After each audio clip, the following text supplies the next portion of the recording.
I go for refuge and am enlightened to the Buddha, the Dharma, the Sangha. By my accumulations or practice of giving and so forth, may I become a Buddha to benefit all sentient beings. I go for refuge until I'm enlightened to the Buddha, the Dharma, the Sangha. By my accumulations and practice of giving and so forth, may I become a Buddha to benefit all sentient beings. I go for refuge and am enlightened to the Buddha, the Dharma, the Sangha. By my accumulations of practice of giving and so forth, may I become a Buddha to benefit all sentient beings. I go for refuge and am enlightened to the Buddha, the Dharma, the Sangha. By my accumulations of practice of giving and so forth, may I become a Buddha to benefit all sentient beings. Sanye Joda Zoge Chonam Lo Chanjo Bado Dani Gyapsoch Age Jinso Gebe Sonam Ye Dola Penjir Sanye Drubara Isho Sanye Joda Zoge Chonam Lo Chanjo Bado Dani Gyapsoch Age Jinso Gebe Sonam Ye Dola Penjir Sanye Drubara Isho Sanye Joda Zoge Chonamla Dani Yapso Che Lage Jinso Gebe Sonam Ye Dola Benjir Sanye Drubara Sho Om Ye Dharma Hetu Prabhava Hetum Desham Dathagato Yavatat Desham Chayo Niroda Evam Vati Mahashramanaye Svaha Om Ye Dharma Hetu Prabhava Hetum Tesham Dathagato Yavatat Desham Chayo Niroda Evam Vati Mahashramanaye Svaha Om Yed Tu Prabhavam Hetum Tesham Dathagato Yavatat Desham Chayo Niroda Evam Vati Mahashramanaye Svaha. All phenomena arise from causes. The causes are taught by the Tathagata. The cessation causes is taught by the great seer. Okay, is there anybody who remembers where we left yesterday? Okay, so so what we were talking yesterday was that a month ago. Also, okay, so let me quickly review what we did before. Say that the Buddha's life story. This is not just on the memorial of the master. Instead, this itself is a great teaching for us. Each one of us, how to see the purpose of life. And purpose of life, what we came to know is that which is true across the humanity, across the sentient beings, is that we're all seeking fearlessness and we are seeking infinite happiness. This is one thing that we have to know. And we all said that this is something universal. It's not only confined to the one group of the people or one gender. This is what is applicable, what is true to everyone.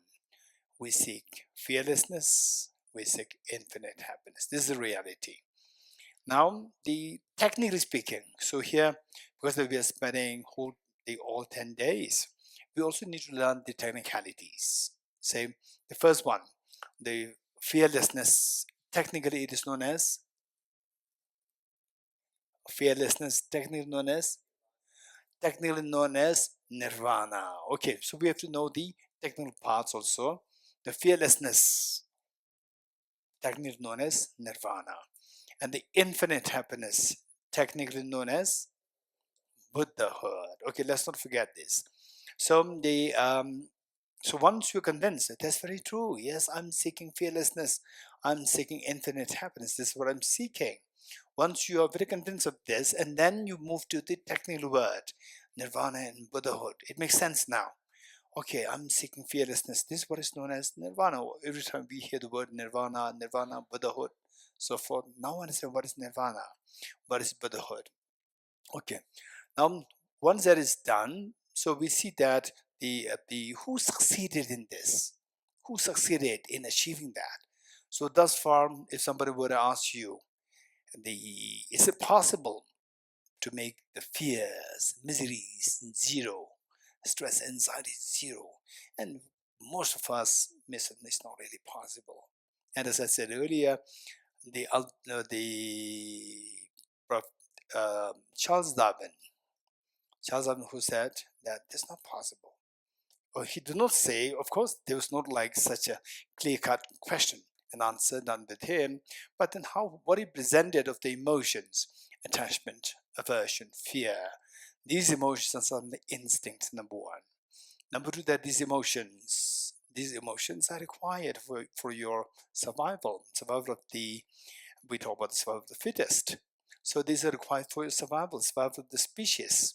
And without these, we cannot survive, and the species will die. We require them. So which means the fear, anger, these are the survival tools, according to Charles Darwin. If you don't have these, we cannot survive.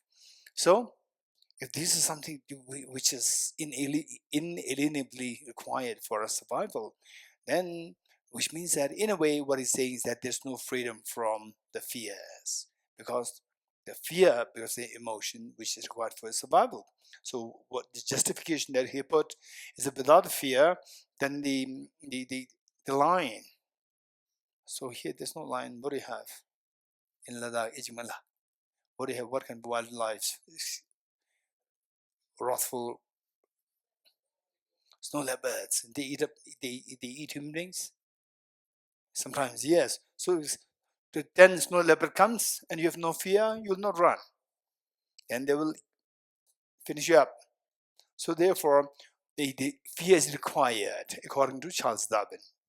So when the fear is there, there's no fearlessness. So you cannot attain fearlessness. This is what Charles Darwin's position is. Whereas the Buddha put it very differently.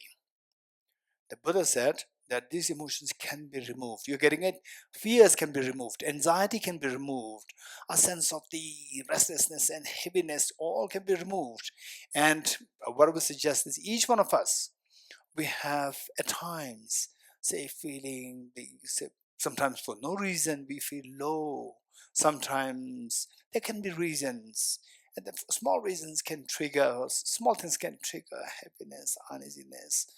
These make you feel weak. I'm weak. Okay, how many of you felt that once in your lifetime? Once, twice, 3 times. Jimala? Okay, you're confident every day. You know. Okay, so this is, for people who know Jimala, they see him as a very confident person. Yes, Jimala, raise your hand? Yes. Okay, so what I'm saying is that these feelings, when these feelings arise within us, this is so important. Yes, of course. At times, so that was when I was in my, I don't know, when I was a teenager, and during my school days, age of 15, 16, 17, 18. So mentally feeling so low, and then look at outside. Even even these green leaves, they're so sad.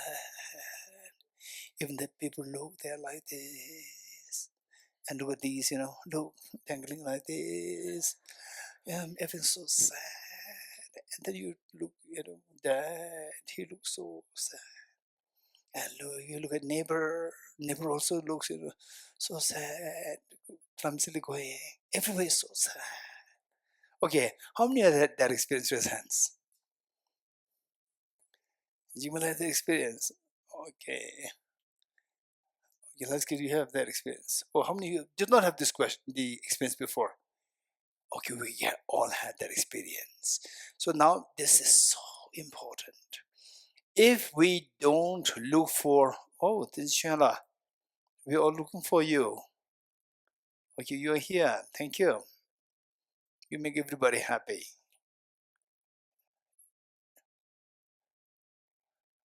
Okay, so they say this is so important. Look, what I'm saying is that from my personal experience, and now I'm seeing most of you younger than me. Most of you I can see, except for one or two, most of you younger than me.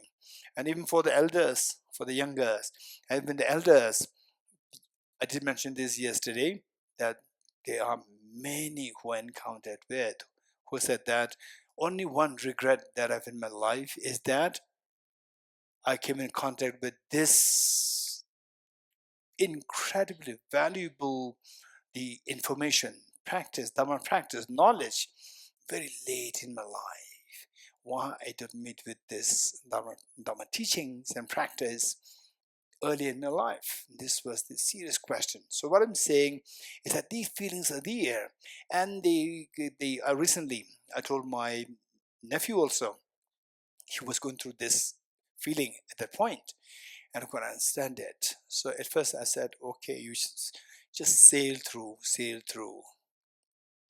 some the some exam.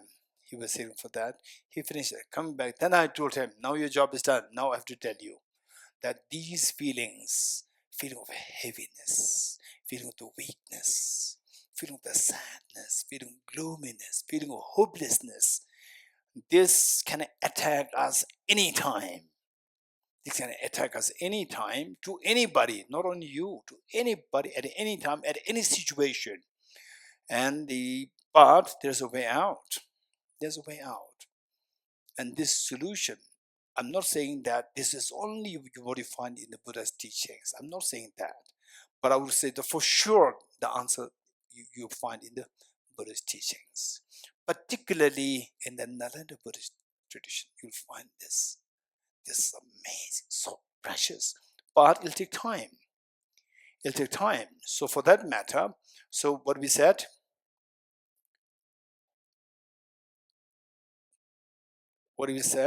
we need to learn how to deal with these situations.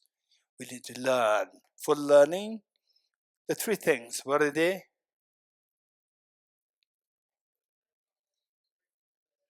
Correct knowledge, Chulatindula. Complete knowledge, and Kandila. Systematic. Okay, knowledge-wise, it should be, hey Jimila, knowledge-wise, it should be correct, complete, systematic. This is the knowledge part, right? Okay, my dad has these three knowledge. My mom has these three knowledge. This is not sufficient.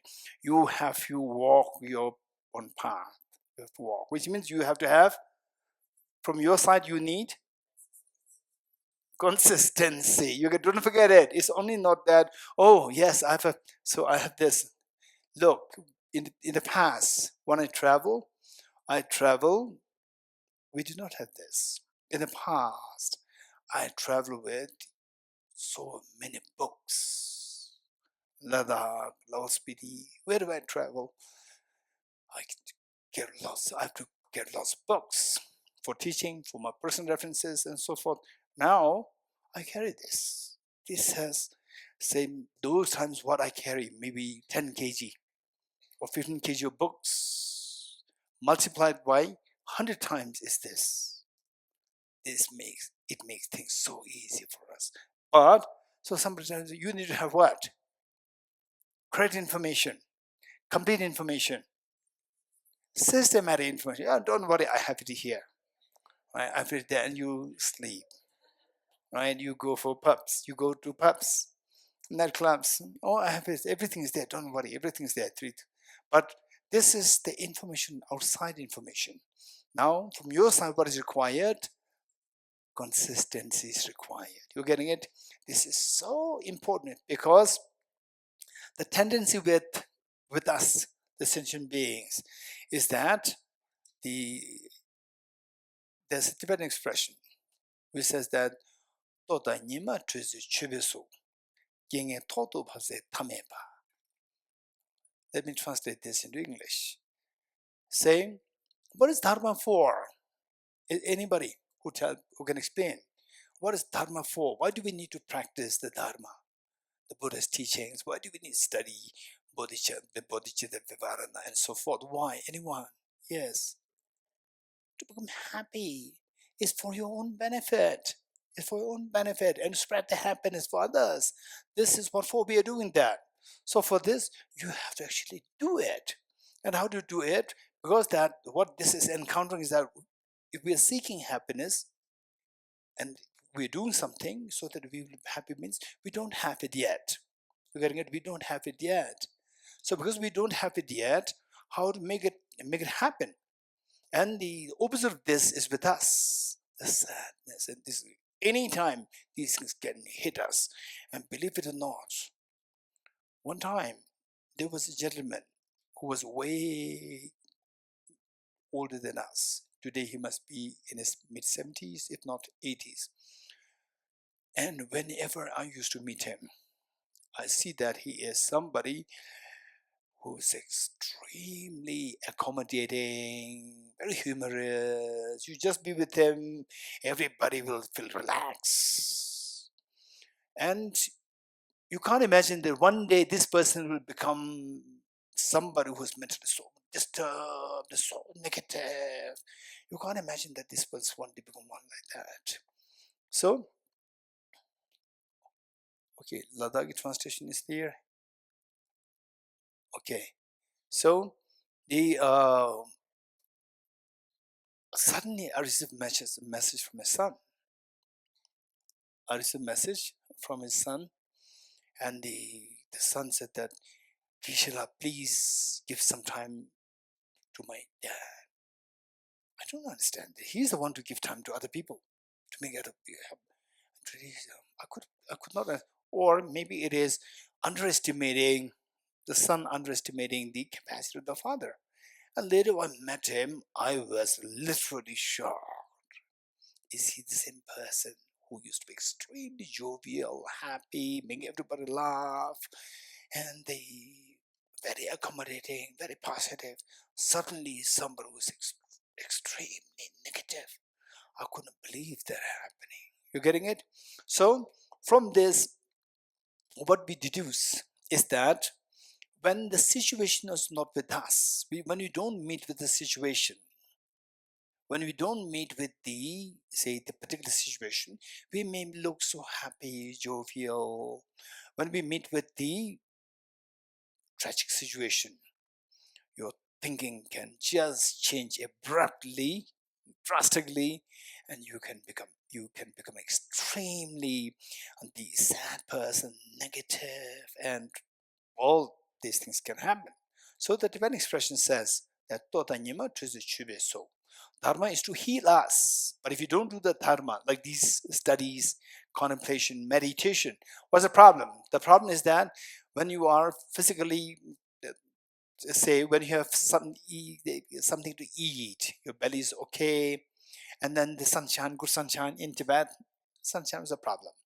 In Ladakh also, in the winter, sunshine is a problem. So when there's sunshine, you make sure that windows, they are big, there's a sun, flow of the sun.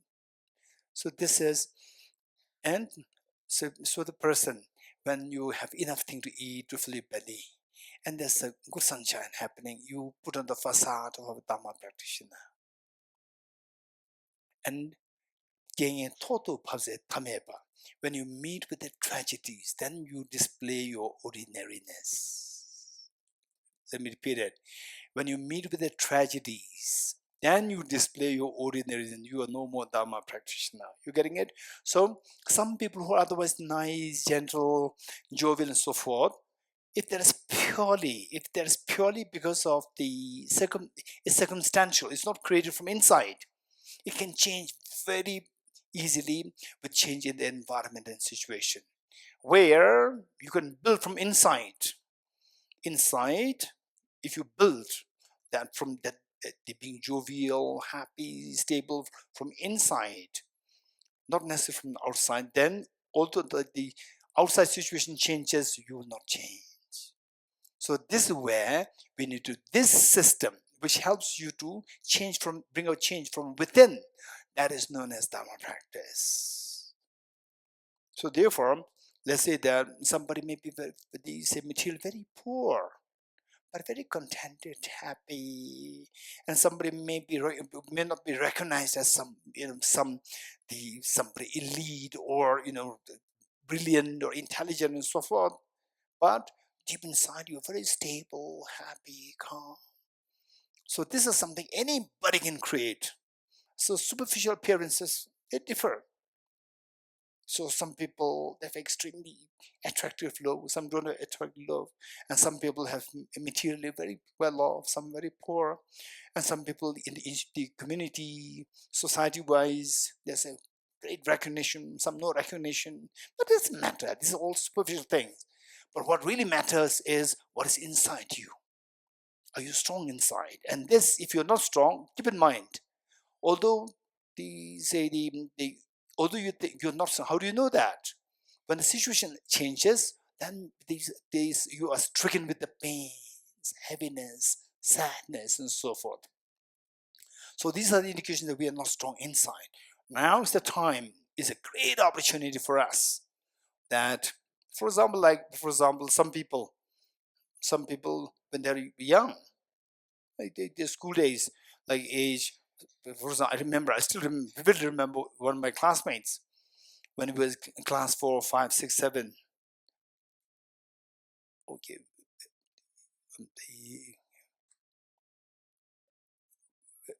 Poonam, is Poonam here? Poonam's not here. Poonam and daughter. Okay, listen, what I'm saying, that when I was like age-wise, maybe 9, 10, 11, there was one of my classmates, a girl. Look, this girl, she's so good. Studies, so good, gifted. And maybe just weekly exams, I may be getting 2 out of 5, and she gets 6 out of 5. She gets 6 out of 5. And I don't understand it. Oh, which means she's better than teachers, right? So 6 out of 5. 5 out of 6 is okay. But she's 6 out of 5, and I get 2 out of 5. What is this? You're getting it? So these things are there, but these things are more like karmic results. There are 2 karmic results. Something which is environmental, your brain, and these things. This is one thing. Then the other one is where you build from inside. You build from inside. Any situation, you meet with any situation, you're very stable, grounded.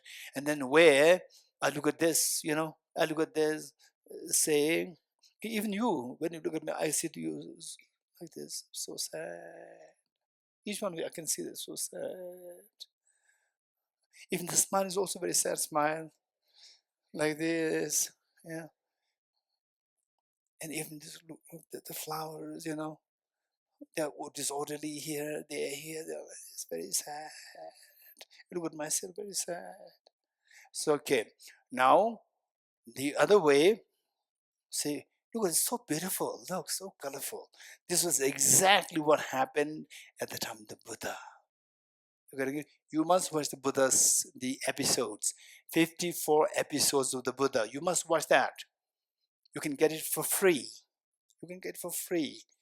You can watch it. So it's available in English language, subtitles, and Tibetan also now. It's available in Tibetan language, and they say, of course, in Hindi, and the Russian, I'm not sure. It's available? Okay, Yang is saying yes, most of them saying yes. Wonderful, this is amazing. So there, one man was going to jump into the river. And the Buddha caught sight of him and said, hey, what are you doing? And he said, life is totally hopeless, everything's so dull, gloomy, nothing. And the Buddha, he just lost his sanity because his mindset is very different. He was see everything so dull. And the Buddha, this is exactly what happened. This is the depiction there, but this is exactly going to us in some degrees. In some degrees, it's happening to us. So this was what exactly happened to me when I was a teenager. I felt it, and then I discovered that now many of us we also go through these things. And then the Buddha calls him, and really, literally, the Buddha grabbed him and make him to stand, and Buddha give some teachings. And finally he changed his mind. And the Buddha told him, look at this. This is so beautiful. Where is dull? Where is gloomy? This is so beautiful. Look at this valley, beautiful valley. Buddha was indicating that. And he looked around and he said, yes, they are so beautiful. You're getting it? This is our perspective. So now, say, this is the situation. This is the time where recognizing modern education will not change this, what is inside. Modern education will not change. Modern education will teach you how to fill your belly. You're getting it? Modern education will teach you how to fill your belly. That's it. It will not change. It will not teach you the skills to manage your emotions when you go through different environmental situations. They will never teach you that. So therefore, this is something that we have to learn. These are the wisdom embodied by the great. Buddha taught this, and he started his journey like this. He started his journey for the sake of us. He started his journey, and that too, not just like these stories, because he actually literally left the palace, look for the solution. So we already studied this. Look for the solution, just not for him, but for all of us, for all the people that he was seeing at the time, for all the people who are bound to come in the future as well. That is us. So with this in mind, then the question is that, okay, if this is what it is, and the modern education, including Charles Darwin, they said that we cannot be 100% happy. Our miseries cannot be removed to zero completely. But the Buddha taught that yes, it can be removed because there's a Buddha nature within us. And Charles Darwin did not even understand that there's something known as Buddha nature. You're getting it? This is what the Buddha discovered. You have the Buddha nature. She has the Buddha nature. I have the Buddha nature. Everybody has the Buddha nature. Whether you're a believer or not believer, everybody has the Buddha nature. Wow, that's very hopeful. So now the next thing is that our job is to, and they say but I don't see that. It's not seen because the gold, when mixed with the mud, you will not see gold.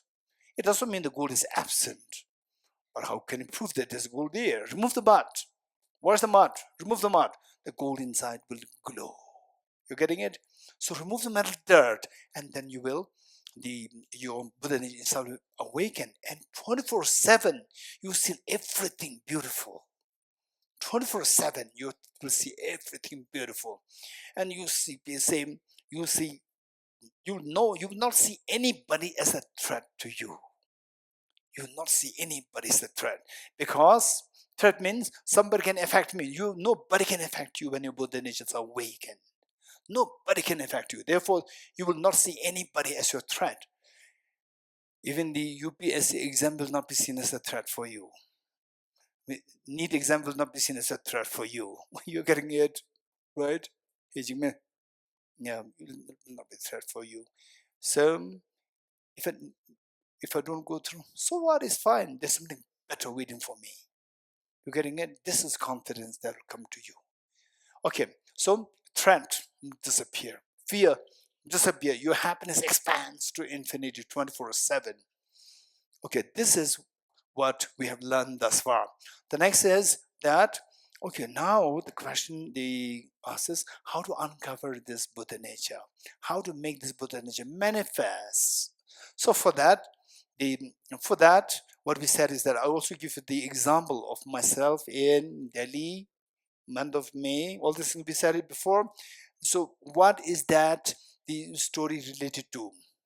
This story I shared with you for what? For what purpose? Anyone? For what purpose? Yes. Yes. To look for the, say, you have any problem, don't go for the symptomatic solution. First, you must identify the root. You're getting it? Identify the root. Once you identify the root, then eradicate this, then your miseries will come to an end. Okay, this is what we said. Okay, now what is the root? This question. What is the root? So for that, I was sharing the simple example. So that was where we left last time. I felt my jacket, or my jacket or the sweater fell 1 month ago. It fell in the mud, and it was a brand new sweater. And I was a little upset. I washed it under the running water. It became very clean. A week ago, again it fell somewhere, and my mind was not tense because, oh, it's fine. I just washed it under the running water. It'll go. It did the same thing the 1 month ago. And second time I washed under running water. Very good. It's not like the second time.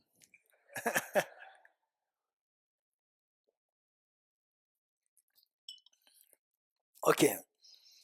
So second time I washed the same sweater under the running water.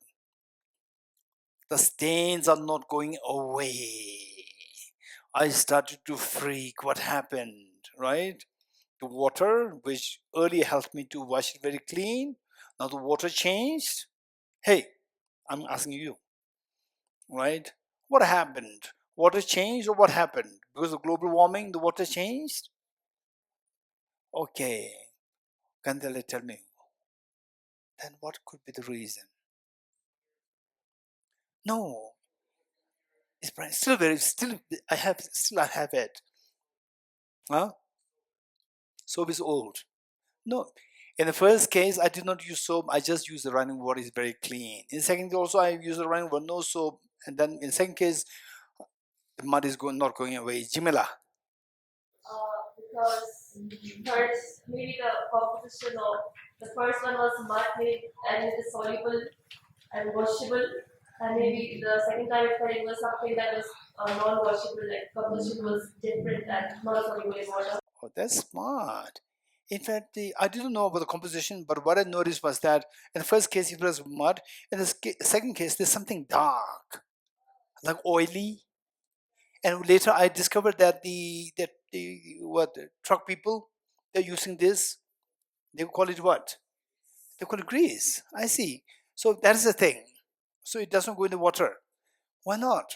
Because It requires. it requires something stronger. Okay, it requires a different solution.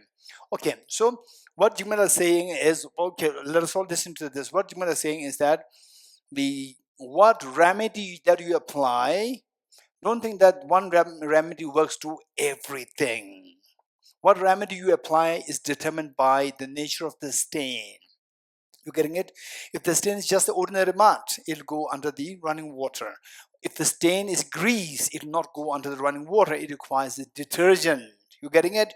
So what remedy to apply is determined by the nature of the defilements. So for that, do you mean to say that to make the Buddha nature manifest, I have to know the nature of the defilements? Yes, you have to know the nature of the defilements. So what is the nature of the defilement? This next question. You getting it? So here we're going to learn, we're learning the skill. We'll learn the skills to think properly, to articulate your thoughts, to think properly, effectively, think effectively, and be able to articulate your thoughts. Okay, so what Jimala is saying is that to know what remedy to apply, we need to know the nature of the stains. Okay, then to unfold this Buddha nature, to make this Buddha nature awakened, we have to remove the mental defilements. To remove the mental defilements, we have to apply the remedies. To apply the remedies, we need the nature of the mental defilements. Okay, what's the nature of mental defilements? This is the next question. So for this, this is very important for some of us. This is like a repetition, but there are many new faces I can see. This is very important. And even those people who think that I've already heard it, during the group discussions, I would highly recommend that you listen to the beginners and see if you can articulate your thoughts, what you've learned. Okay, so with this in mind, the mental defilements, generally speaking, and then where you don't understand it, you raise a hand.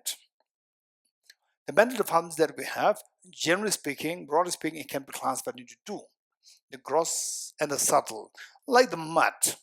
Like the mud, you dip in the water, the first water, the gross mud disappears, gross mud goes away. Then the subtle stains are left. For this, we need to put more detergent. This is how it works. So therefore, the metal defilements is of the same nature. It is one, the gross one, and there's a subtle one. You're getting it? Gross and subtle. Example I may give is that, okay, say you smashed garlic in my glass. And I said, there's a garlic there. Who smashed? I don't take garlic. Who smashed it? And you owned up saying that I did. I'm very sorry. And then what do? You remove the gross garlic. Remove the gross garlic and wash it so well under the running water. Okay. Now, is there any garlic inside? No garlic. You smell it? It still smells garlic. You getting it? So although solid garlic is not there, but the subtle stains are still there. Subtle stains are there. So with this, our mind, mental defilements that we have is of two kinds: gross and the subtle. The gross one is technically known as afflictive obscurations. We have to know the technical terms.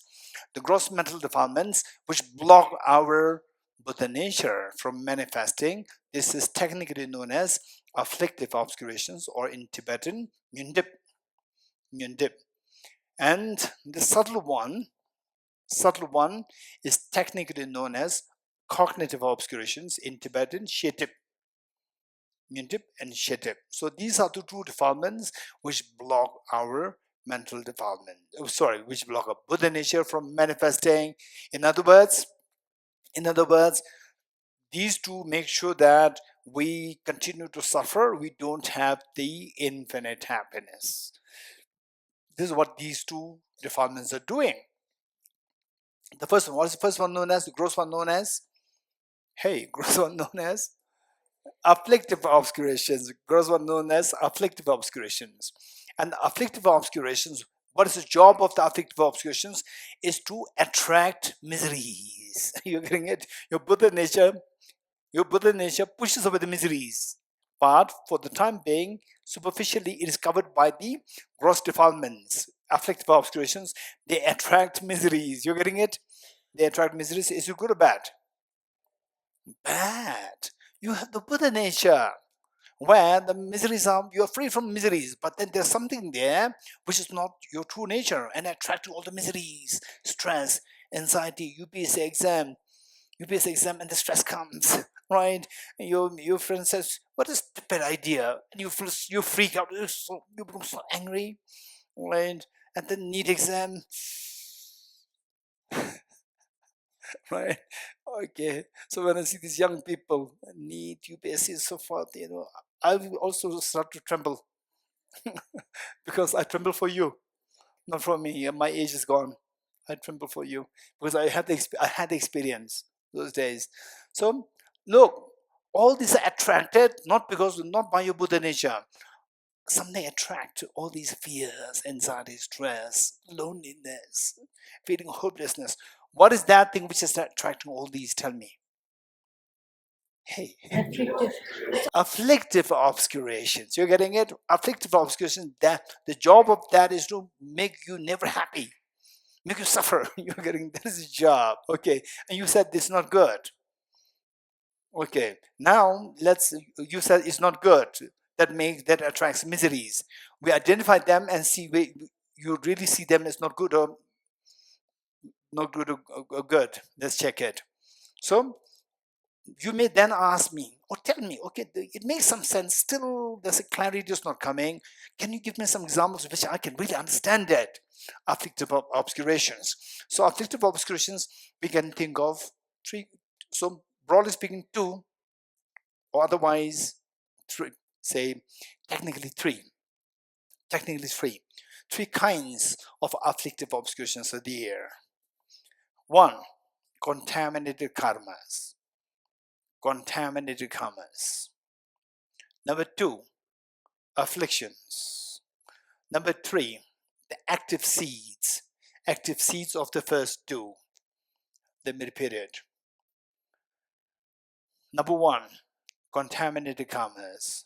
Number two, afflictions. Number three, active seeds of the first two. Okay, first, contaminated karmas. What is meant by contaminated karmas?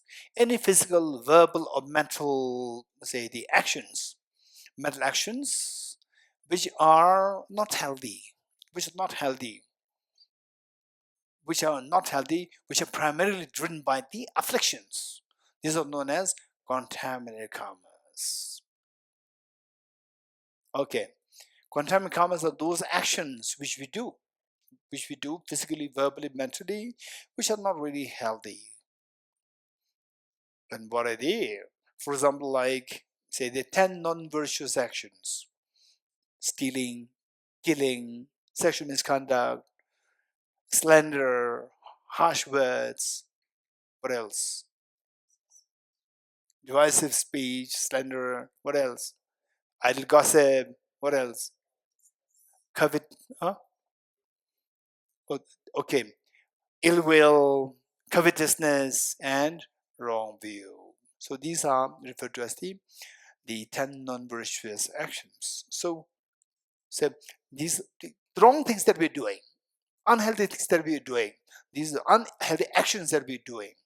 These are the contaminated karmas, and more details will come to us later. Then what is next? Afflictions. Afflictions. What does affliction mean? Affliction is defined as a mental factor. Afflictions are defined as a mental factor, the presence of which disturbs your mind. Affliction is a mental factor, the presence of which disturbs our mind. Affliction is a mental factor, the presence of which disturbs our mind. Okay, for example, anger. Anger disturbs the mind. Jealousy disturbs the mind. Attachment disturbs the mind. What is the third? Active seeds of the first two. Active seeds. What does it mean by active seeds? For example, like active seed of the apple tree. Active seed of the apple tree is the apple seeds. Apple seeds are not apple. Apple seeds are not apple trees. You agree? Apple seeds are not apples. You agree? Apple seeds are not apple trees. You agree? But apple seeds are active. They are very they are active seeds to give rise to the apple tree and many apples in the future. So likewise, for example, at the moment, how many of you are angry? Nobody's angry. I can see that you're not angry. But after the retreat, you go home, and your mother says, "My daughter, you do a cup of tea." What cup of tea? Right? Again, the anger comes back. Right? And again comes back. So what happened to the anger when you were in the retreat? What happens? It was in the form of a seed. Right? It is in the form of a seed, not visible as anger. So it can actively germinate into anger later on. That is known as active seeds. Okay. So all these active seeds of the first two, they also they fall under the category of the afflictive obscurations. So what is the job of these three? Attract miseries. Don't forget it. Any form of pain that you go through, they're attracted by these afflictive obscurations. The next, what is next? Cognitive. Hey, louder. Cognitive obscurations. What exactly is cognitive obscurations? In fact, the fact that we don't experience infinite happiness 24/7. The fact that we don't experience infinite happiness 24/7 is because of the presence of cognitive affliction. What is that? Cognitive obscurations within us, shidip within us. So now you may be wondering, what is that like? What is that cognitive obscuration? I don't see that. Okay, say cognitive obscurations. We talked about the active seeds of the contaminant karmas and afflictions, active seeds. And the seeds can be active and inactive. Active seeds of these earlier two, they fall under the category of the afflictive obscurations. And the inactive seeds, like the burn seeds, they will not germinate into trees once more. You agree? So there is something which is known as the inactive seeds of the contaminant karmas and afflictions. These inactive seeds are known as the cognitive obscurations. And you may be wondering, what exactly is that? Okay, who's going to remind me? I cannot share this with you at the moment. Who's going to remind me? Who's going to remind me? What exactly is cognitive obscuration? You getting it? I said that just the inactive seeds, and the metaphor that I gave you is the smell, subtle smell of the garlic. Subtle smell of the garlic, like the mental defilements, is known as the cognitive obscurations. Okay, who's going to remind me? One, your name? Mari, yes. Gentlemen, there, your name? Sonam? Sonam Lam, here. Yoginder and Haskit. 1, 2, 3, plus 4, plus 5. Your name? Jane. Okay, we have 5. Okay, and here, Brenslav, 6. Okay, so why I am making as other people to raise their hands? Okay, raise hands, those who volunteered. Okay, good. And you look at the faces. Others, you have to look at the faces. You getting it? Because on 30th we finish. 31st we finish.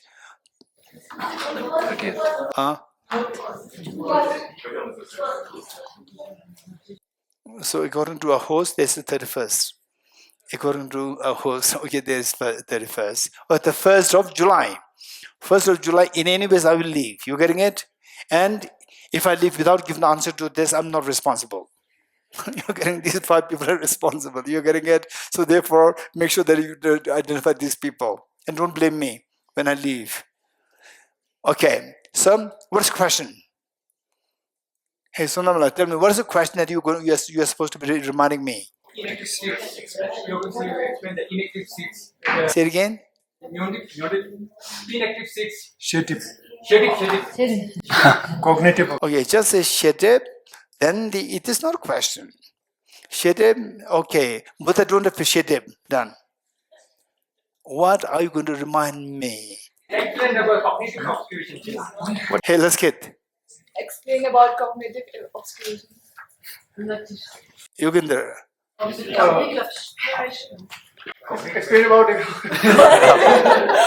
Explain what exactly is cognitive obscurations. You're getting it? Explain what exactly is cognitive obscurations. This is a job. Good. Now let me go little more technically, little more deeply. This is very important. Okay. So next is that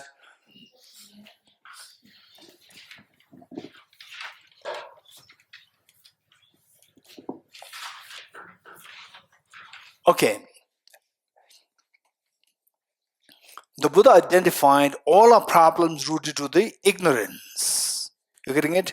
And nature of the defilements, we identified them as afflictive obscurations and cognitive obscurations. And where is ignorance? This is the question.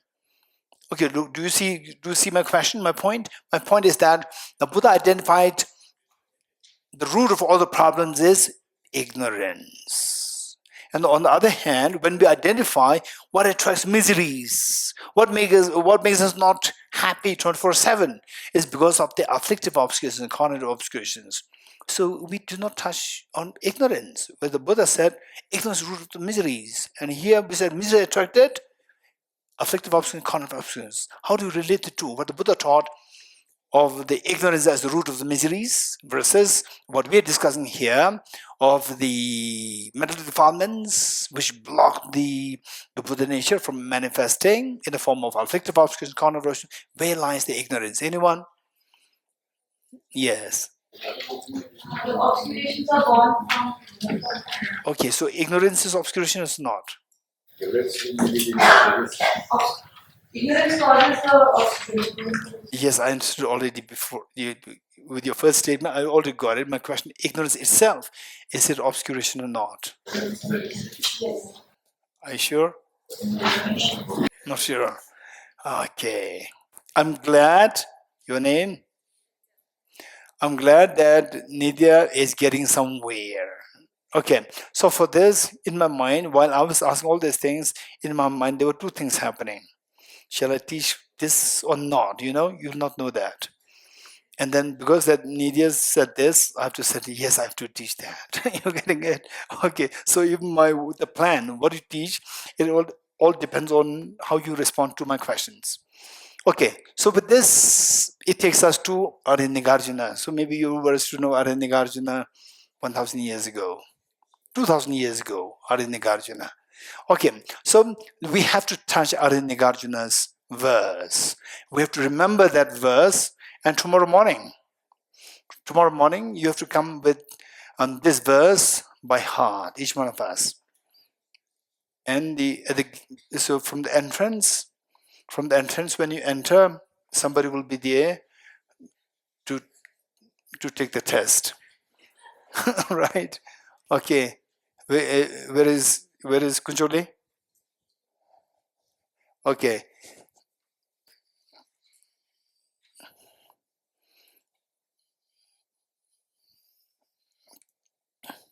Okay.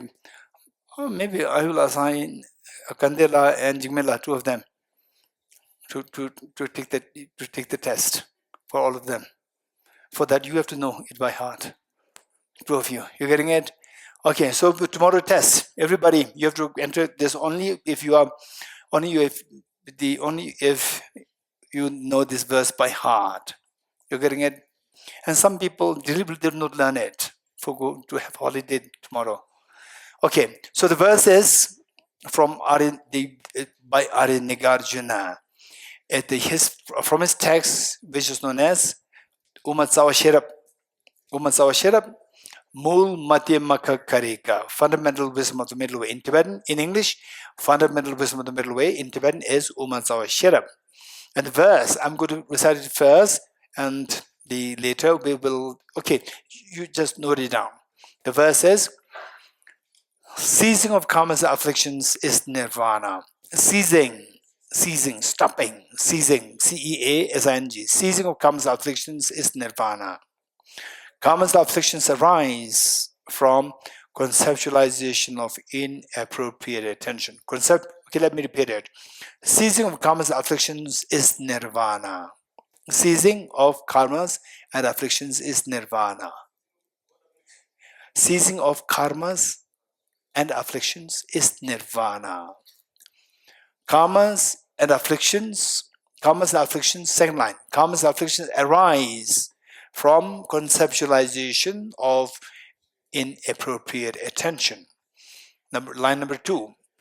Karmas and afflictions arise from conceptualization of inappropriate attention. Line 3. Which in turn arises from the elaboration of self-grasping ignorance. Line 3. Which in turn arises from the elaboration of self-grasping ignorance. Line 3, which in turn arises from the elaboration of self-grasping ignorance. Line 4, the elaboration ceases through the wisdom of emptiness. The elaboration ceases through the wisdom of emptiness. Let me repeat everything once more. Karmas and afflictions arise from, the ceasing of karmas and afflictions is nirvana. Karmas and afflictions arise from conceptualization of inappropriate attention.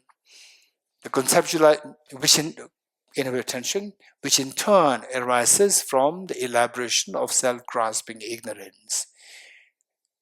The elaboration ceases through the wisdom of emptiness. Okay. This is extremely important at the verse. In fact, I remember His Holiness the Dalai Lama many years ago. In many of the teachings, he began by citing this and explaining this. This is so precious.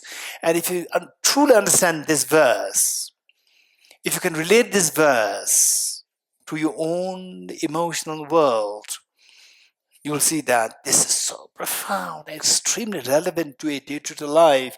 It makes the life, emotional life, extremely beautiful and the easy. Okay, so the Kandela, where do you find this?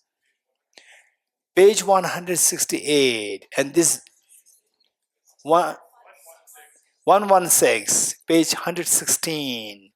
And this is, you will find this same verse in minimum three different places in the same book, The Blaze of Non-Dual Body. 116 and maybe 216, 330 and 216 also.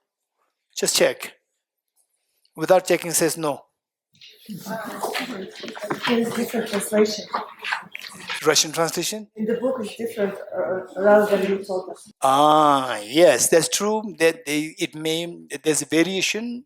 The Blaze, yes. So there's some different editions of this book. So the book that is distributed today, Aruna, right? Or yours one, the old version? No, the Previous one, new one. New one has it on page 116 and 216 and 330. Okay, so you'll find this in different places. Okay, first I have to explain this verse and then see if it makes sense to you. This verse, it makes sense to you. This is very important. Okay, say this verse. What is the first line? Ceasing comes afflictions is nirvana. What is observed nirvana? Samsara. And what is samsara? Anyone? What is samsara? Anyone? Raise hands.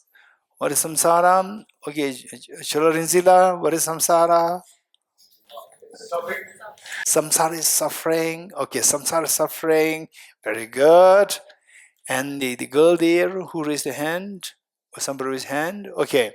So Chularinzila is saying samsara, suffering samsara, suffering. Okay. Is perfectly correct. You're getting it? Now our job is to say, what I said this morning in, what is that? The London school. What is this? Many say this is water, glass of water. And chemists will say this is H2O. And the physicists will say this is bunch of electrons, protons, neutrons. And who is correct? All are correct, but they differ in something. They differ in subtlety. They differ in the subtlety. The first one is very gross, and the third one is very subtle. You getting it? They differ in subtlety. Likewise, say, what is samsara? Samsara, the understanding of samsara can vary from what is very gross to the very subtle one. You getting it? So our job here, we'll try our best. That in these 10 days, we'll try to learn the technical aspects, the subtle aspects as much as possible. You getting it? Because this is all available in the Nalanda great masters. They already left these legacies. They're already there. The Buddha taught it, Nagarjuna taught it, and His Holiness for so many years. He had all these technicalities, and His Holiness style of teaching is very different. And if you listen to His Holiness' style of teaching, particularly in those days when His Holiness was in 60s, 70s, or 50s, there, if you want to know what exactly was Nalanda then, 1,000 years ago, Nalanda, what was the rigor of the studies there, you will get that feel when you listen to His Holiness. That was the rigor of His Holiness. So where His Holiness touches the technicalities, and in the most sophisticated, in the most nuanced form of the concept, you will understand it in the more nuanced form. So this is what we'll try our best within the span of 10 days. Okay. So we can we're talking about season comes, afflictions is nirvana. And what's the opposite of nirvana? Samsara. And what is samsara? See what Chularinzila said, suffering. Let's say suffering. How many of you don't want suffering? Raise hands. Oh yeah, this game, no, you don't like. You don't like suffering. No. Good.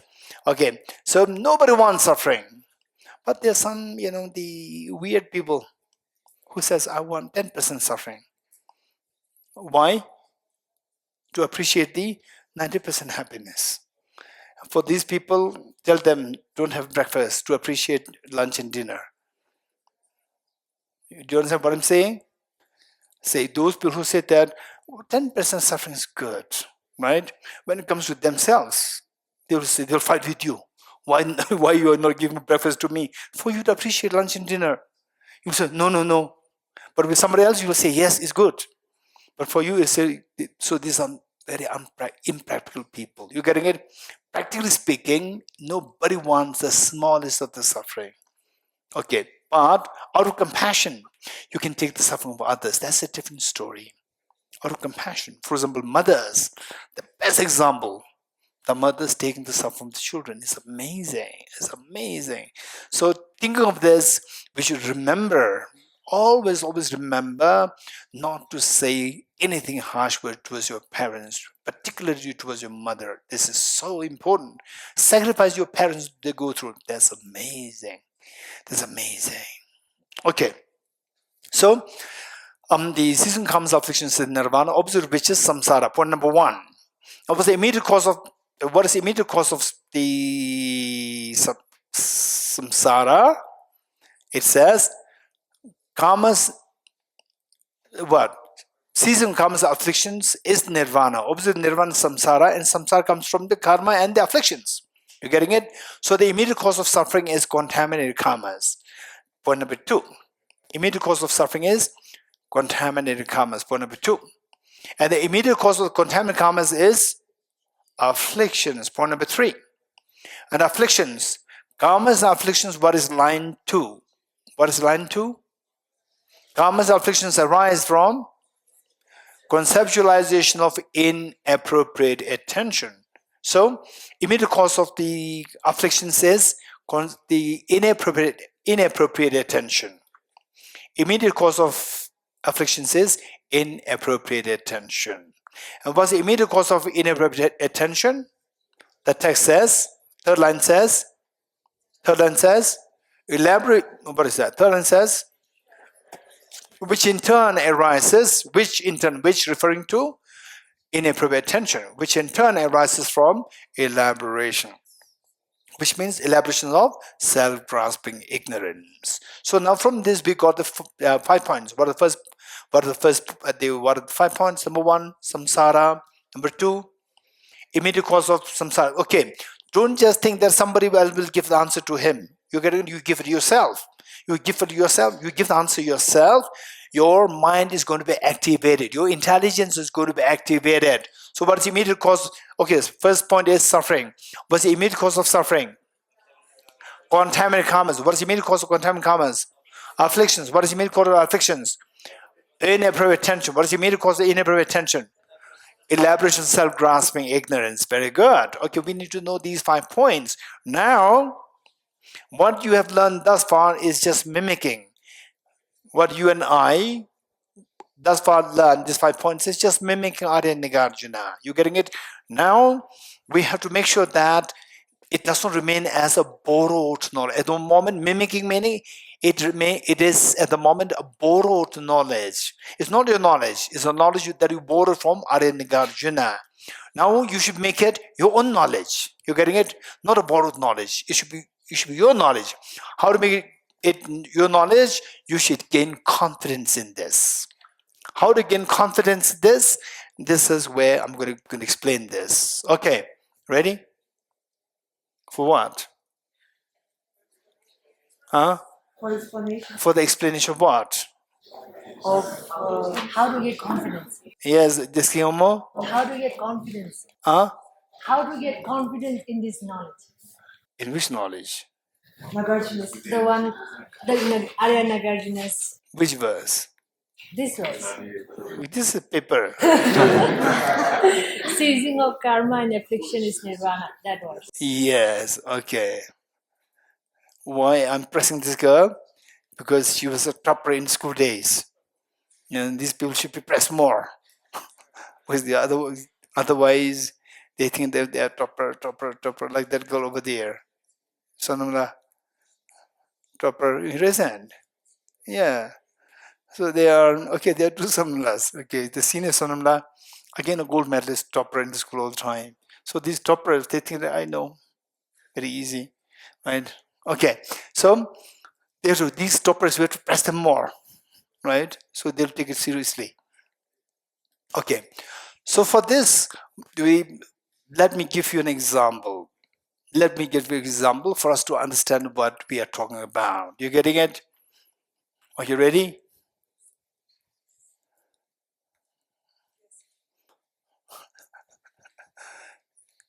It seems like there's no energy left now. Right? No energy left. Only the Aruna has a little bit of energy. Yes. Right? Okay, ready? Yes. Okay, good. Okay, good. Okay.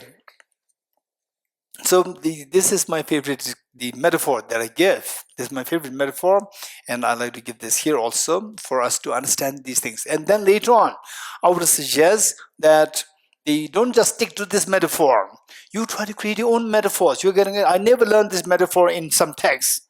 I never learned from my teachers. You're getting it? So once you get this metaphor, oh, it makes sense.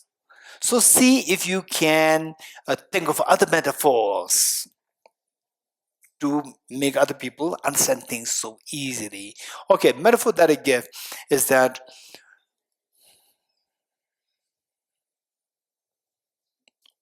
okay, the boy over there,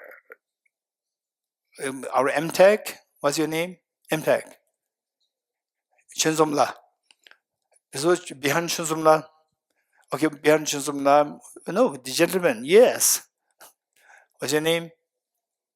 Nubla. Okay. Nubla, tell me.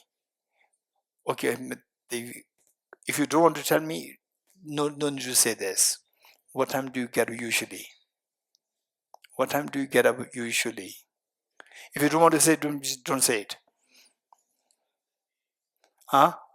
7:38. Okay, 7:38. Okay, let's say 7 o'clock to make it easy for us. Okay, let's 7 o'clock we're getting up. 7 o'clock we're getting up. Okay, this is a little bit of digression. It was 2003. No, 2004. I was teaching a group of American students. And so it was not a big group, it was a small group. It's students, MRI students coming from America to study in India. And I was teaching them the Buddhist philosophy. It was a small group, maybe of 16 or 17 of these students. And after 1 year, it was very beautiful. I would say it was a very beautiful time with these young boys and girls. And after 1 year, the two girls from the same group, same batch, they came back to Dharamsala. That was in Dharamsala. Then they came to see me, meet me. Then we were having tea together, and we were just then ruminating over our last year time together. And I was sharing about one boy from that batch, because these two girls, they know this boy. And I told them that this boy is amazing. This boy is amazing. And they were keen to listen. And this boy is amazing because when he comes to my room, he would knock at the door, come to my room, then he'll have tea with me. And lunchtime, he'll have lunch with me. And one day what happened was that my relatives, 6 of them turned up in my small room. And there was a space, there were 2 beds, one where I'm sitting, one the other bed where he was sitting. He came before the 6 of them. And 6 of them came, still there are more seats there on the bed, and all the 6 of them sat on the floor. And this is the Ladakhi Tibetan culture. The monk teacher is there, and then everybody's on the floor. And then he felt so uncomfortable. Then he said, "Sir," you see, he would call me Genla. Genla, shall I serve tea to them, tea to guests? I said, "If you don't mind." Then he went to prepare tea. He served tea for all of us. And after serving the tea, he also sat on the floor. I said, no, you come sit in here. So he was scratching his head, no, he also sat on the floor. And then lunchtime. Then he said, shall I serve lunch for all of us? So he prepared lunch also. Then I was sharing all these to these two girls. And these two girls, they were staring at each other like this. And that's what happened. This is not true. Then two girls said that they would call me Genla. Genla, you must be very skilled teacher. I said, why? We can't imagine that this boy is preparing food for 6-7 people. I said, why? Because he gets up only at 10 o'clock. Throughout the three months, one semester, he used to get up at 10 o'clock, and when the bell rings for the class, somebody has to go to wake him up. And that too, he would say that, "Oh, would you mind bringing my breakfast?" This is what he used to say. And we can't imagine that he can't even go to have his breakfast. Somebody would bring breakfast for him, and then he would get up, eat the breakfast, and join the class directly. We can't imagine that he ever prepares tea for others. Okay, so later, I think within a span of a few months, I happened to be in America. And this boy came to know about my visit there. And it was in a big stadium where His Holiness was giving teaching. And I was there. And he also sat next to me. And he was sharing about his updates. And I said that these two girls came to see me. And then, okay, now what? Right? So these two girls, and then they were telling something about you. What was they telling? And I said that, what time do you get up usually? Right? And then you get up at 10 o'clock. Is it true? He said, no, now I've changed. I've changed. I said, okay, how changed? What changed? He said, now I get up at 9 o'clock. Okay, so I just said a little bit digression. So let's say that we get up at 7 o'clock. 7 o'clock. Usually we get up at 7 o'clock. Let's say. And one day, your mom opens the door, your bedroom opens the door and says what? Good morning. Okay. Okay, it should be the other story, not this story. It should be the other story. Okay, let's say that, okay, anybody is mobile? Yes.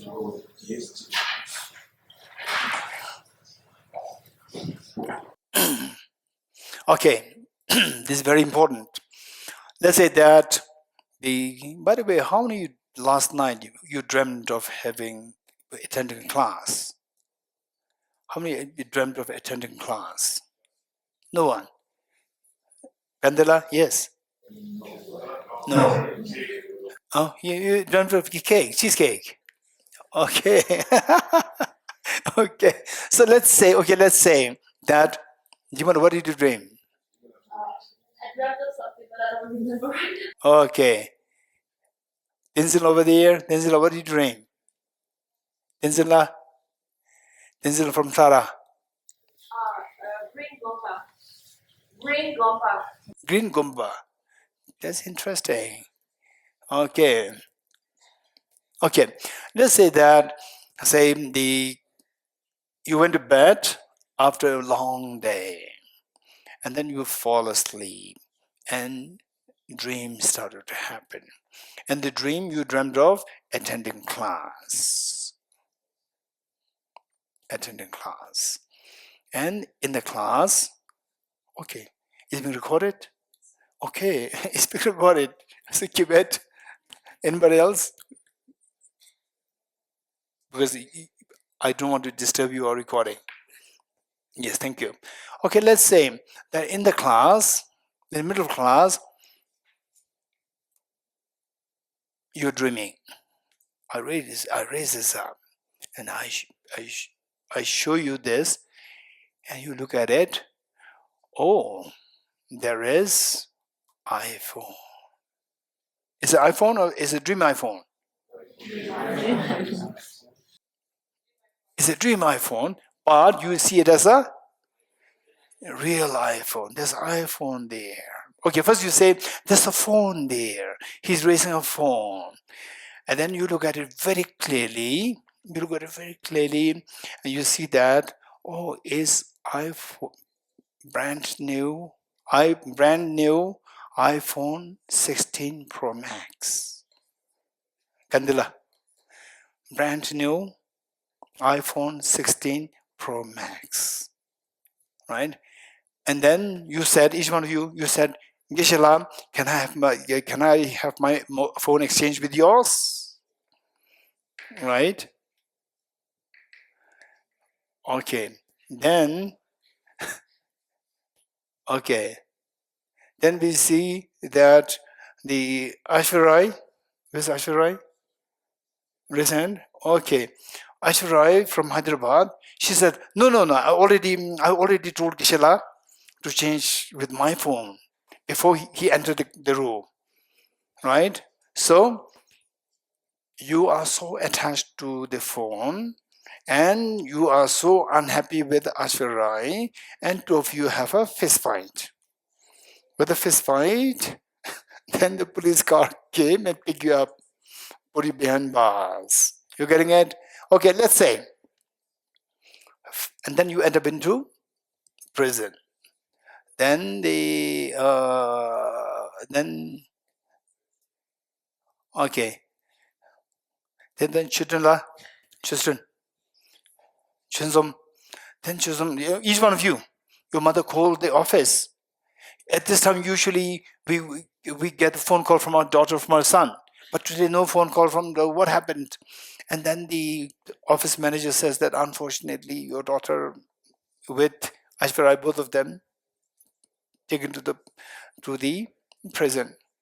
And your poor mother, you went for the Bodhicittavivaraṇa class. And why did you come to prison? And you went there and you tell Chensom, what happened? You went to Bodhicittavivaraṇa class, not to prison. What happened? Okay, now tell me. You are in the prison. Prison is samsara. It's not a good place. Prison. Why are you in prison? Hey, anyone? Why are you in prison? Because of the fist fight. That is karma, action. Fist fight. And why fist fight? Why fist fight? Because of the Askit? Huh? Okay, jealousy, anger. Why fist fight? Attachment, anger, jealousy, they all fall under category of affliction.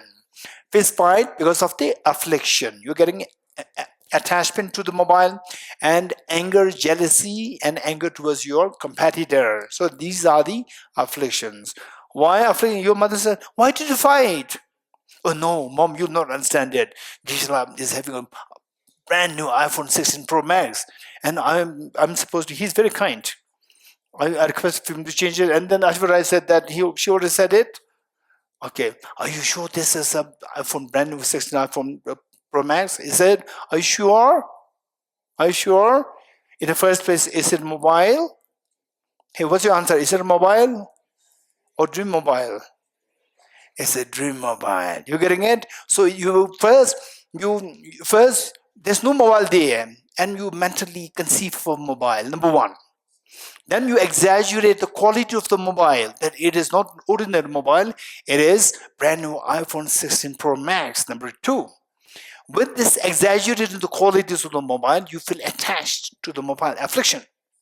With affliction, attachment, and anger towards your competitor, you end up into fist fight, which is karma. And the karma ends you up into prison. You getting it?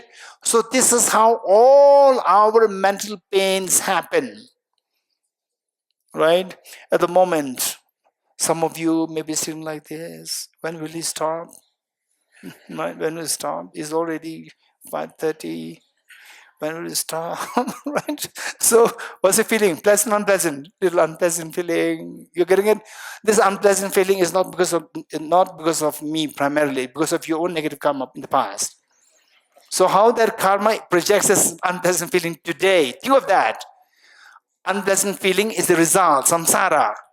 That is because of the previous karma. Something you may have stopped me in the past life, right? So because that karma because of your attachment or aversion to something, that because of the exaggeration of the quality of something, that because of the self-grasping ignorance. You getting it? So any unpleasant feeling that comes to us, any unpleasant feeling, believe it or not, any unpleasant feeling that comes to us is because of these 5 things in process. These operation of these 5 things in process, that's responsible for all the pains, believe it or not. So now, if you understand it this way, if you really feel angry towards the it triggers unpleasant feeling, why he's not stopping the class now, right? Why not? If you really want to feel angry, don't feel angry towards me, because this is the misery. Misery is because of the cause. What's the immediate cause of this misery?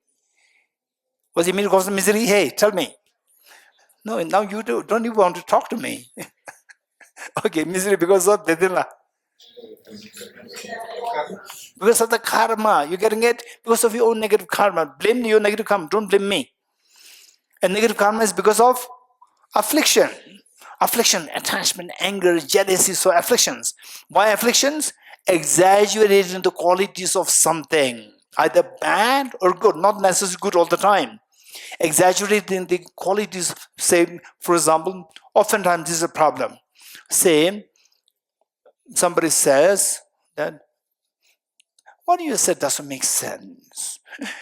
Then your mind exaggerates. Then you go crying. You go crying to your mom. That he said that I'm stupid. He did not say you're stupid. He said what you said doesn't make sense, right? He said that I'm stupid. I'm hopeless, I'm stupid. You exaggerate, you blow up. So this is what a mind tends to do. And then the afflictions arise. With the afflictions, then you go into action. And this action will perpetuate you into miseries. This is how the miseries arise. Okay, what I will suggest is that try, say, many of these miseries where the miseries because of the contaminant karmas, and contaminants come sometimes we experience the result and the karma which you did in the past, not necessarily in this life. So these are something which you can find it a little difficult to identify this process. But there are many things. Okay, let's say that I want to share one incident. There was one elderly lady who must be in age 80s, and she was living in an extremely poor hut, roof leaking, and no running water, no washroom. And actually she got a very proper house. A relative gave her a proper house with this running water there, this attached bathroom, and the roof, everything so intact, a proper house. But she's not shifting there. Not shifting there, not because that she doesn't like it, she likes it. But then, look, this is a real story. Because, and we said, why? You shift. The lady saying, no, I don't want to let go of this house. Which house? Roof leaking, no running water, no washroom, and for the water you have to go to distance, fetch water and bring it home. Very difficult. And then in the winters, to relieve yourself, you have to go out. The washroom inside. And I said, no, move to your own house. She said, no, why not? Because that if I move, then this house somebody else will take. What is there? And she This house, is it her house? This is not her house. It's on rent. She's paying rent. And she's paying a small rent, small amount. And if I let go of this, somebody will take it and then I'll lose this. Now look, is this lady suffering or not suffering? Suffering terribly. Okay, this suffering is because of the action of not letting go of this house. Action. Why the action of not letting go of this house? Because of the attachment to the house and attachment to the low cost. You getting it? Why this attachment? Because of seeing this, exaggerating the qualities of this house. If I let go of this, then I'm going to lose it. So this house is, it's so like exaggerating that it's so like it's mine. It's never yours. Exaggerating quality of this house. Why exaggerating quality of this house?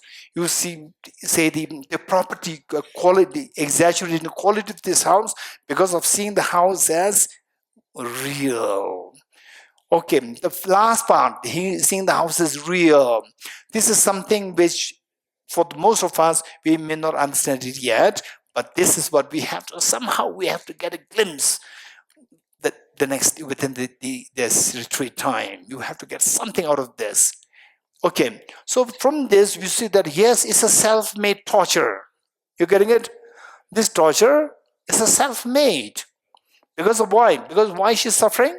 Because of the act of not letting go of the house. Why the act of not letting, what's karma of not letting go of the house? Because of the attachment, affliction, attachment to the house. And why attachment to the house? Because exaggerating that I'm getting this for a cheap price and this is so valuable. And why this? Because of seeing this house as a real house. You're getting into what do you mean by real house? Don't worry about that part. This we're going to study. So once you know this, then it makes our life so easy. You're getting it? So easy. For example, let's say that, okay, let's say usually you get, say at 5:30, you get a tea. And now, still the class is going on. So you're not getting the tea. You're getting it, okay, so you crave for the tea, you're not getting the tea. I see that there is the one girl, she's the tea addict. Yes, I can see that. Yeah, just by looking at her face, I was just, yes, you're right, yes, please stop the class. You're getting it? So look, okay, no, so what's the big problem? So I'm not getting tea at the moment. So it's my karma, he's not stopping the class. This is an external factor. And my own negative karma in the past of stopping somebody, now rubbing it on myself, internal factors. So what? So this, I'm also responsible, not only him, I'm also responsible. So when you say that this, I'm responsible for this, it makes me more irritated, or you are responsible for this, my problem, which makes me more irritated. You are responsible for my problem, then you feel more irritated. When you see that, okay, I'm also responsible. Say, net or neat? Neat. Okay, I sat for NEET exam, but I could not clear this. Okay, maybe my previous karma. I'm also responsible, right? When you see that, your agitation will subside, right? Why physics paper is so bad? Physics paper is very bad. Yes, you mean physics paper very bad. Why difficult physics paper, right? Why simply because last year paper leak happened, and this why paper should be very complicated today, right? So then your irritation will increase. Whereas physics paper bad, maybe some professors, and that professor, so why this professor, not the other professor? Because my karma, right? Our collective karma. Right? So if you think like this, if you see that, you are also part of this game, your irritation will subside. You're getting it? Okay, so this is what we have learned this much thus far. So now let me summarize what you said with these 5 points, and then we'll stop here. What is the first point? Samsara. What's the second point? Contaminant karmas. What is the third point? Afflictions. What is the fourth point? Inappropriate attention. What is the fifth point? Self-grasping ignorance. Okay, now relating this to the dream is very easy. Let me relate this to the dream. Say, the dream prison, that is samsara. In the dream you fought, that is contaminant karmas. In the dream you have attached to the mobile and aversion to your competitor, that is afflictions. And in the dream you see the mobile as iPhone 16 Pro Max, that is exaggerating the quality of the mobile. This is known as inappropriate attention. If somebody asks you what is meant by inappropriate attention, in technically speaking, inappropriate attention in this context, it means the mind that exaggerates the qualities of the objects. You can exaggerate the quality of the object is so good, so bad. It can go both ways, so good or so bad. That is exaggeration of the qualities of the object. That is inappropriate attention. And then finally what? The mobile. Is it mobile or is it dream mobile? There's no mobile there. There's no mobile there. You exaggerate the object. Exaggerating the object is the elaboration of self-grasping ignorance, and exaggerating the qualities of the object is the inappropriate attention. Okay, let me repeat it. Say there's no mobile and exaggerate the mobile. That is exaggerating the object. This is the elaboration. Then exaggerating the qualities of the object. That is inappropriate attention. You getting it? Then once you exaggerate the qualities of object, then the attachment, aversion, they're bound to happen. That is afflictions. And afflictions will trigger us into action. That is karma. And the karmas will make you suffer. That is samsara. You getting it? Okay. Now let me wind this up by saying that what we said is that the afflictive obscurations. How many kinds are there? Afflictive obscurations. 3. What are they? Contaminant karmas and afflictions. You're getting it? And the active seeds. But in here, Arya Nagarjuna taught more than these. He taught contaminant karmas, afflictions, inappropriate attention, and elaboration. So inappropriate attention, elaboration is not what I said. So how would you fix these? How would you put these two together? Anyone? Or the one on one hand, I said the afflictive obscurations is consisted of karmas and afflictions, contaminant karmas and afflictions, and the inappropriate, what is that? The active seeds are there. But then Arya Nagarjuna taught more than that. Contaminant karmas, afflictions plus inappropriate attention plus elaboration. And I did not mention these two when I identified the afflictive obscurations. No, these are not cognitive obscurations. Yes. Is there a difference between elaboration and inappropriate attention? Okay, what is the difference between elaboration and the inappropriate? Yes, thank you so much. Okay, is there anybody who can help me? What's the difference? Dedana, you want to help me? What is the difference between inappropriate attention and elaboration? Here. Yes, Dedana. Yes.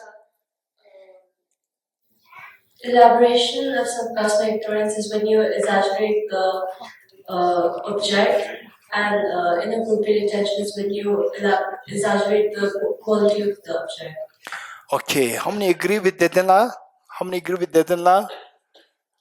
Inappropriate attention, the first, elaboration is exaggerating the object, the basis of the qualities, object. For example, there's no flower in my hand, and you exaggerate the flower, the object. Once you exaggerate the flower, then the qualities of the object. Oh, this flower is beautiful. This flower is not beautiful. That is the qualities. Exaggerating the object per se is known as elaboration, and exaggerating the qualities of the object is known as inappropriate attention. You got it? Thank you. Okay. So is there anybody who can help me to correlate these two things? Branislav, you want to correlate? Okay. How to correlate? The first one, I said, with identifying the afflictive obscurations, I said what? 3 kinds. What are they? contaminant karmas and afflictions and the active seeds. Whereas Nagarjuna taught more than these three. He added two. So, how do you correlate the two? Okay, let us all listen to Prince Love.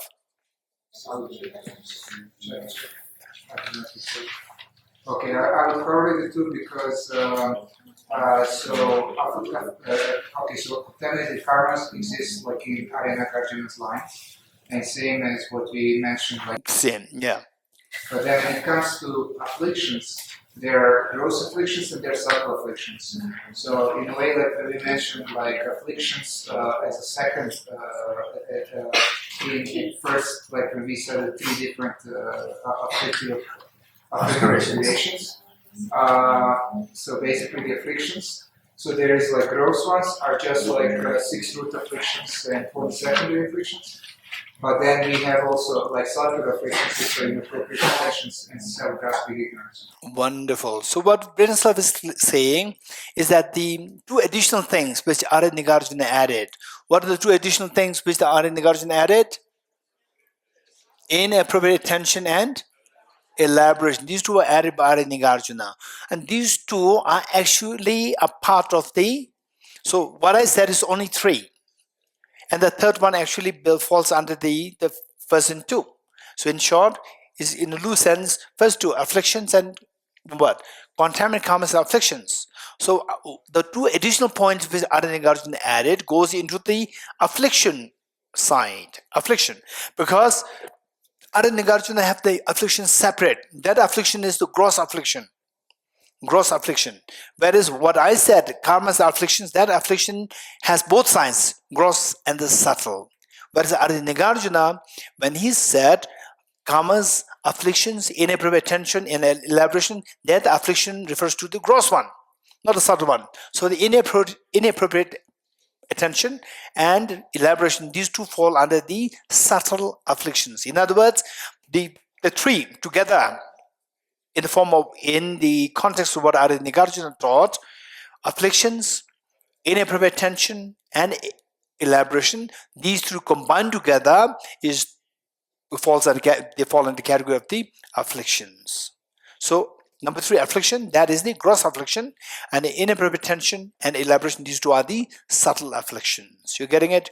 Good. So from there, we see that according to what Arya Nagarjuna taught, we see that self-grasping ignorance. Elaboration refers to the self-grasping ignorance.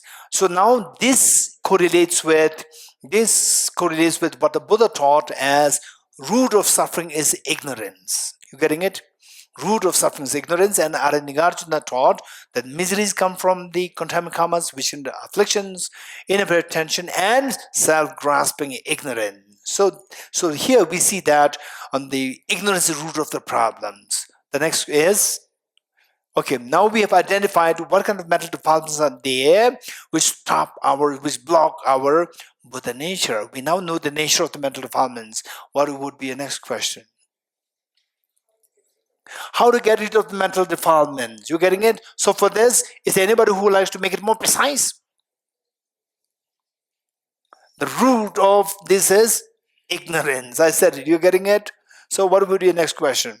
So look, if you don't want the suffering, what should you do?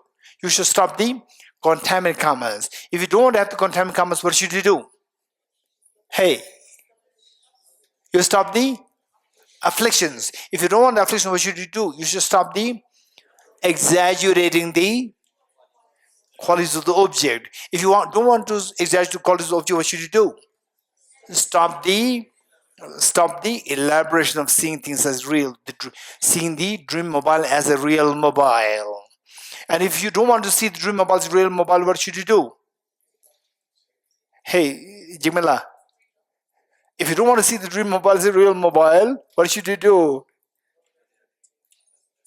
Okay, let's say that in the dream, say you meet with a dream tiger, and you exaggerate dream tiger as a real tiger. You're getting it? And if you don't want to see the dream tiger, what should you do? You tell him in the dream, you call him dad. Dad, there's a tiger there, right? Dad, there's a tiger, please help me. And the dad calls the, what is that? Wild, no, what do you call these people? Wildlife guards. Dad calls a wildlife guard and they put the tiger in the cage and took it away. This is good, Jimala? Not good. Why not? Because the dream still continues. Dream can, it doesn't matter. The tiger is gone. King come again. Huh? Oh, yes, it can come again. There's another tiger waiting there behind the tree. It can come again. You're getting it? Okay. So the best thing is wake up. Wake up. It's for this reason that the Buddha is referred to as the fully awakened one. The Buddha is known as the fully awakened one. Wake up from the sleep of ignorance. Okay, what is your next question? Aruna. How to wake up from the sleep of ignorance? You're getting it? Okay, so this connects us to what the Buddha say how to wake up from the sleep of ignorance. We need to learn something. And the Buddha shared this wisdom with us. Buddha taught this wisdom to us. This wisdom which the Buddha shared is what Kandela last time said, that this is a teaching the Buddha gave. What kind of teachings the Buddha gave? This is another thing that we have to learn. So this will happen tomorrow. Before that, you have to enter the gate, enter the door. Entering the door, Jimela and Kandela will make sure that you recite the verses by heart. Yes? This is Gadamula. Yes. Can we memorize the Tibetan also? Okay, somebody saying, can we memorize in Tibetan? And the Russian will say, can we memorize in Russian? Answer is yes. You can memorize in any language, but you have to memorize it. Okay, we'll stop here. Page 50. Yes, Jimila. You are supposed to condense what we studied today in 10 minutes. You said that in the morning. What did I say? Whatever we study today, we are supposed to condense it in like 10 minutes short summary. Today or 10 days? Morning practice in 10 minutes, right? Yes, from 1.5 hours or 2 hours to 10 minutes. How to condense this? Is this what I asked you to remind me, or you asking me? No, that's what you asked us to remind you. Remind me when? I just get it today. So look, if you cannot remember even now, just now fresh, then how can you remember it after 10 days? That's correct, but don't let me remember. You're gonna. I ask you to remember, remind me. Don't make me to remind you. You're getting it? Okay, remind me after maybe 6-7 days. Are you good? Page 52.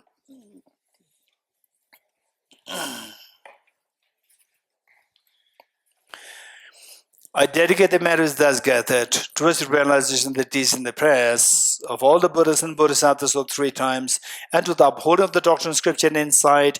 May in all lives, through the force of this merit, never separate from the 4 wheels of the Mahayana vehicle, and accomplish all the stages of the path, renunciation, bodhicitta, perfect in the 2 stages.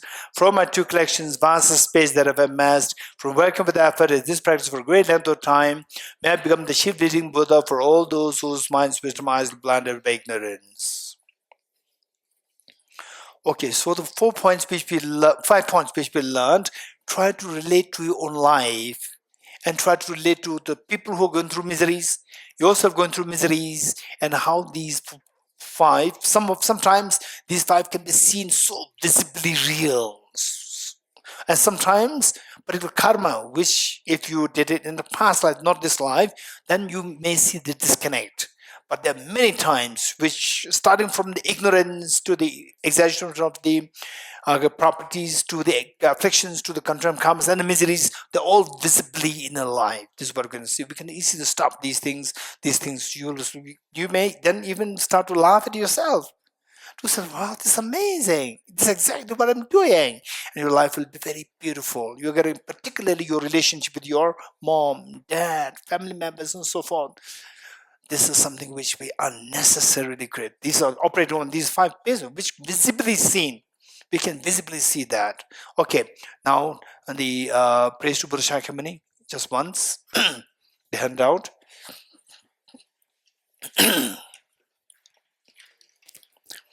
Tabge tuje shaye rezo chon shenge meto Ege ponjamba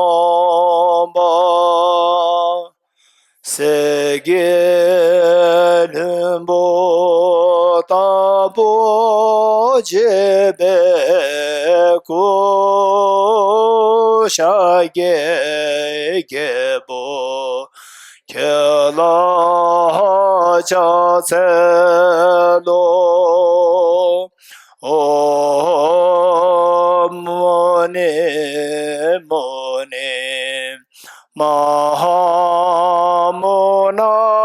Yeswaha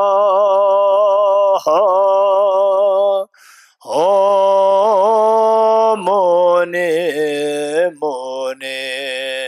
Mahamona Yeswaha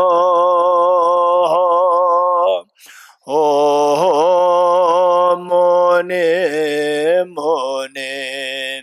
Mahamona Yeswaha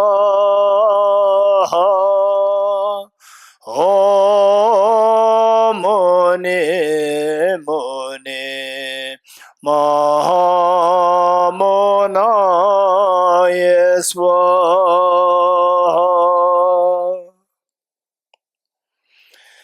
Okay, 3 prostrations together.